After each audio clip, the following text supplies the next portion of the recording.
Okay, anɔpa yi mekyia wo baabi a wohwɛ me bia ɛnɛ yɛ Sunday anɔpa on the 1st of June. Menim sɛ woyɛ nhyira ɛfiri sɛ sɛ wote ase na wohu yɛ deɛ a na wohu me saa mmere a mekasa yi deɛ a na Onyankopɔn bɔhyɛ ne botaeɛ nti a wama wote ase ɛbɛbɛ mu. Menim sɛ bebree ɛna akɔ so ɛwɔ abrabɔ mu bia yɛwo wo koraa no na abrabɔ nyɛ easy. Wokukuru na wohwe ase na wosu na wosere ɛyɛ nsɛm bebree nanso ne nyinaa mu no Onyame de wafam abɛduru saa mmere yi nti mpɛmpɛnso a waduru deɛ menim sɛ wayɛ den ayɛ nam. Nhyira nka wo ayɛyie nka wo baabi a wɔ biara Nyame nhyira wo na ɔntrɛ wo ahyɛ mu ɔma wo apɔmuden a sika yidie asomdwie ɛne nkankɔ ɛwɔ mu. Anɔpa yi nyɛ biribiara usually wonim sɛ ɛyɛ Sundays anɔpa deɛ but it's a surprise message. Me ani nkɔmmɔ ketewa bi deɛ teɛ ne sɛ obi wo ne ba na akwalaa no a wawo no sɛ ɔnante ɔpapa anim aberɛ a mantamu a ɔmowɔ gyata ɛne ɛmmoa a wɔhuhu ɛna ɛwɔ hɔ a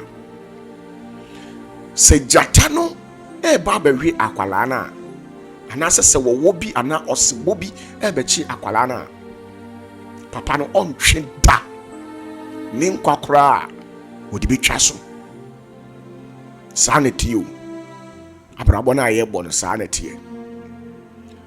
nti o papa a ɔsoma a ɔma ɔba asase wei so no Awurade no a yɛ nyinaa yɛdi n'akyi na ne din mu nti na ahoɔden ne n'anim onyam mu nti yɛnya ahoɔden na nhyira bibi aka yɛn no sɛ wonante n'akwan so na wodi ne mmara nsɛm ne n'ahyɛdeɛ so a ɛko bia ɛbɛto wɔ abrabom bia no ka hunu sɛ Awurade wɔ hɔ.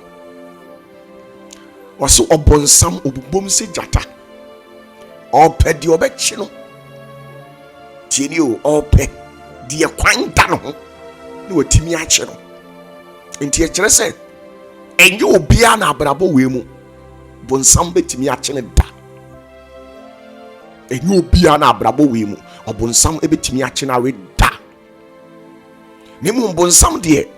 ɔnenam asase so ɔkɔ ɔdenam afiefiem efie bie ni hɔ nom a bɔnsam ɔntumi nwura mu da. Obɛtumi akɔ president fie, minister fie, sɔfoɔ fie, ɔhene fie, ɔnenam baabia ɔnenam hɔ. Ne mmom no kwasɛm ɛwɔ mu ne sɛ owura efie bi mu na efie no nyina soɔ wɔn adifire ne wɔn fi ba ɛnyɛ papa deɛ a ɛne yɛ ɔsesa ne so a wɔde bɛba bɛtena fie hɔ ɛfiri sɛ wɔn de ɔnenam ɛne n'akonnwa so ɔpɛ fie a emu ɛkwan da hɔ na ɔde n'akonnwa no asi hɔ na wasɛe efie hɔfoɔ nti wobɛwura efie bi mu no sɛ mmaa na ɛwɔ hɔ a yɛasɛe mmaa ne fa sɛbi anya aware a ɛyɛ awoɔ anya awoɔ a yɛ ahokyerɛ anaasɛ asoɔden bi anaa abrabɔ bi a ɛnni Kristo anammɔ mu ɛwɔ fie hɔ a ɛno nti ama fie hɔfoɔ mmaa ɛbrɛ na deɛ nti a saa suban no anaa saa akonnwa bɔne no abɛtena hɔ no ɛyɛ sɛ saa efie no wɔn akwan ne wɔn nyina soɔ no mfiri Kristo mu nti ɛba ne saa baabi a Kristo nie no ɔbɔnsam odi hene wɔ hɔ. Deɛ ɔsɛ ɔte aseɛ sɛ abrabɔ no ɛnyɛ tuntum a ɛyɛ fitaa ɛnyɛ fitaa so a ɛyɛ tuntum nti baabi a Onyame honhom ɛnni hene biara no ɔbɔnsam ahoɔden ɛyɛ kɛse wɔ hɔ na ɔsɛe nkwalaa no ɔsɛe emu nipa ne mu dɔm bɛwura abusua bi mu no ɛyɛ nsanom anyɛ nsanom a abrabɔ basa ne kyakyato bi su basaa bi ɛna wɔ mmeranteɛ mu wɔn kasa koraa nyɛ wɔn abrabɔ bi ne wɔn su bi basaa adentia ɛfiri sɛ nyinasoɔ no ɛnyɛ nyinasoɔ a ɛmo onipa timi tena se kyɛ ya na nprepi enipa bi ka sɛ titi hɔ no omu nyini kyɛ because na omu nya aduane padi na yɛnsa ase nti Abraham ne Noah mo omu nyini kyɛ nanso so yɛn ya pɛn so deɛ yɛn nyini nkyɛ because yɛn ni ane na yɛdiri nyina yɛ chemicals ɛna ma yɛwu ntɛm nanso wure firi sɛ abrabɔne abrobɔne nso dɔɔso no na onipa nkwa na so te tieni o abre nipa bɔne ɛborosoɔ ɛkɔ so no na onipa nkwa na so na ɛte enti tete hɔ no na wure firi sɛ Abraham ne David mu no they work under the authority of God. Omu ni Nyankopɔn tumi na nanteyɛ obi a ɔyɛ asoɔden ba bia no ɔyɛ ɔyeraba na ɔbɔnsam so de ɔwiawo a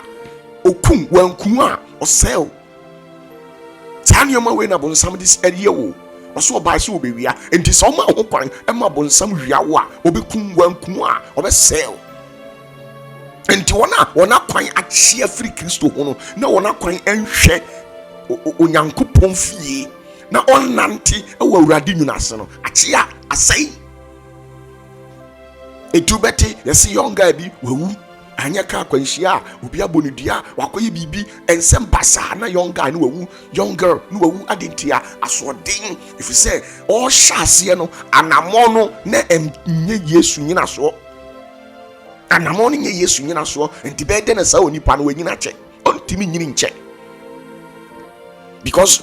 eventually say enye nyame honhom na wo sa onipa yi so a ɛbɛtenetene na akwan akyerɛ ne sɛ anamɔ wei abrabɔ wei asɛm wei a woka suban wei a woda na di ɛbɛkɔ kɔfo haw amanneɛ ɛde abrɛw a ɔno no ɔmfa ho de obɛyɛ biara no ɔbɛyɛ nemom sɛ Kristo Yesu honhom a ɛyɛ honhom papa a ɛyɛ honhom kronkron na ɔde gyaa yɛn na eyi atan etuyefo etenetene ya akwan no se ene ye nenam de a ene nenam nua me ka kyerɛ sɛ suban bi ana o chia obetene no otene so a ede ukɔ ehan mu ede ukɔ nkwagye mu hwɛ onipa sa wote ehan mu a unsuro bibia o sa wote ehan mu a unsuro bibia efi sɛ de wo ehan mu no ani hu nemu ade wo esum no ani ehu na ade bia so a ani ehu no eya na ehu ade bia shrouded in secrecy bia no na ani ehu ntino eya na ehu anything related to occult, something that is occultic bia no ehu. If we say whatever that transpires or goes on ya na nipa nyawe ade bi ekoso ewo esumu bi a nipa hu no ya na ehu nti nya han na beba betena mu a esum so betena mu a edi efi ne nkekaye enyem a ebeku kra na se wo kra etsensa efi basa enne beba betena wo mu etena wo mu a ekum wo kra no ase wo kra no nti ne no bewu no ensa no na wura nipa no ene ensa no aye nom no so no aye bibia wo ho nti bewu na ne kidney na asay because young guy there na wo kidney timi say because say enioma na ya num koye mu no very dangerous chemicals are over the mix ansana etimi abedrum pempenso a aduru na wakọ akotobi edianom no very dangerous. Eno eku nipa every now and then yenya we etanopai mrabe ka kire o say 1st June yi nante Awurade akwaso tie Awurade ne wo wabrabom se de aduru bia pause ne come back ade Awurade suma am se me mfa me ka kire wo no enti na me ba Sunday anopai o se ba bia wa nante aduru bia ne ka kire se bra wachi sasa wachi o se hwehwe tete atempon no de okwampa ne da no fa so na obenya ohome e de ama wo kra ba bia tete atempon no wo no ba bia okwampa no e wo no fa so ba bia adibuo e wo ba bia onyankopon huhu mu suro nyankopɔn mu honhom mu ni ani da hɔ, nyankopɔn honhom mu nyansa ne suahunu ɛwɔ no ɔse fa hɔ na wobɛnya ɔhome de ama wo kra. Sɛdeɛ wohwehwɛ onyankopɔn ɛwɔ kuro bi so ɛwɔ bea bi so no, ɔni hɔ ɔbɛn ɔte wo nkyɛn ɔwɔ wo fie, ɛyɛ wo na wato ne punum. ɔwo sɛ Yesu ka asɛm bi ɔse megyina wo pono akyi de bom na hwan ne bɛbie no. Awurade bɛn wo so hwehwɛ no wɔ baabi ɔbɛn ɔbɔ wo punum, but adeɛ bi ne suban bi na wowɔ mu no nti no ɛntimi mmie Awurade ɛma ɔntimi nwuram. Esu bi wɔ mu, esu bi ɛntimi ma Awurade nwuram. Saa su no na nka woto twene yɛ a nka boa Awurade ɛma ɔwura mu. Efisɛ Awurade wura mu so a ɔfa nipadua no nomum na ɔde ayɛ deɛ ɔpɛ na ɔde ahyɛ no ho animonyam. Nhwɛ abra Awurade honhom bɔ ɛyɛ David pono mu no na ɔte sere so ɛso ma ne bɛdi hene. Abra Awurade honhom ɛbɔ Solomon pono mu no na ɔyɛ mpenaba ɛso bɛdi hene. Abra na adehyeɛ no wɔ na yɛayɛ wɔn ho adeɛ koraa te hɔ. Abra Awurade honhom bɔ Ezekiel pono mu no na ɔwɔ nkoaso mu ɛwɔ Babylon, ɔkɔtena hɔ for 50 years ɛkɔsomwe. Asuo kɛbaa ho ɛhɔ ne nyame honhom ɛkɔhyia Ezekiel. Na Ezekiel nye obia ɔyɛ mete sɛ me ne omienu amanfrani a abrabɔ abiti no na wiase ayɛ nwunama no ɛna Awurade hu no. Awurade honhom ɛmfa ho sɛ wakɔ school ana onkɔ school. Once Awurade honhom bɛtie si wo so na ɔse wɔde wobɛyɛ biribi no ne kwasɛm ɛwɔ mu ne sɛ adeɛ bi ɔde ɔka sɛ wɔde wobɛyɛ bi ɔde wobɛyɛ ɔmfa ho. ɛno nti anɔpa yi hwehwɛ tete atempɔn deɛ ɔkwampa no da fa so na wobɛnya ɔhome ɛde ama wo kra na wanya asomdwie ɛde ama wo kra. Edurumɛ bi a na onipa tete onipa hahai adentia enipa ho nsɛm bi a wode ahyehyɛ wo mu nti no wote nipa ne din kora na ɔyɛ mahyew adentia kwan bi a wonu sɛ wandi no kora ama wo bi watwa nipa bi ntoro wayɛ nipa bi bɔne ama na yɛ nkonnua ne ade so a obi wɔ hɔ a ɔyɛ clean, obi wɔ hɔ a ɔnyɛ ɔmaame ba ɔnyɛ ɔpapa ba ɔnyɛ wo nua ɔnyɛ ɔhwee sɛbe nso ɛmmoa a waboa wo abrabɔ mu no ebi kura nka obusuafoɔ kura ntimi mmoa wo saa, ebi a wo nua wo fa wo bra kura no ɔntimi mmoa wo saa. Nanso so bewi asɛm no na ebi a wantwi bi a ba yɛ nti wakasa ama na atra so wakasa ama na boro so. Sister bra konkoto dwani ne srɛ ne find ways to resolve issues na Awurade asomdwie emra wo so. Ɛndane wachi ma nipa abra waboa wo pɛ ɛnka asɛm bi ɛmfa nto nipa so ɛnkɔgyina hɔ na nyɛ wo ho sɛ obi di n'akoma anaa ɔde ne mu adeɛ nyinaa na ɔde ɔnawo a ɛnkɔ outsmart nipa no na nyɛ te sɛ asesɛ bimpraduasa wonim nyansa se ne nipa no dabi da. Wiase obi wɔ hɔ a onim wo nanso ohyia wo prɛko paa ɔpɛ w'asɛm.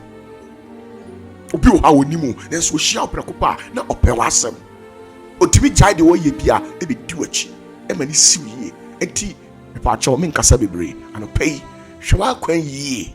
hwɛ w'aka yie, hwɛ wo nanteɛ mu yie, hwɛ nneɛma a wonom kɔɔ mu yie, nneɛma a wode kɔɔ mu hwɛ ne yie.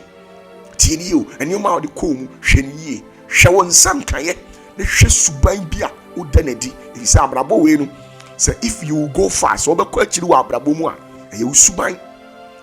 Yɛana mpanyini se suban ɛte sɛ nyinsɛn wontumi mfa nsuo ɛduru mmerɛ bi ɛbɛpie. Enti esu bi te wo mu a ɛnɛ deɛ wobɛtumi apretende ayɛ krama ahobraseɛ nanso bɛwie akyiri no ɛbɛpie. Ɛpie a saa suban no nti no enipa bɛpo enipa ma wo nkyɛn. Be a disrespect suban bi. I don't want to go deep, but you know what I'm talking about. Enti sraw na me sraw ba bia wo bia no nim sɛ watie ɛyɛ enkarboin na obɛhwɛ no nso so ɛde ama me na me sraw bebree.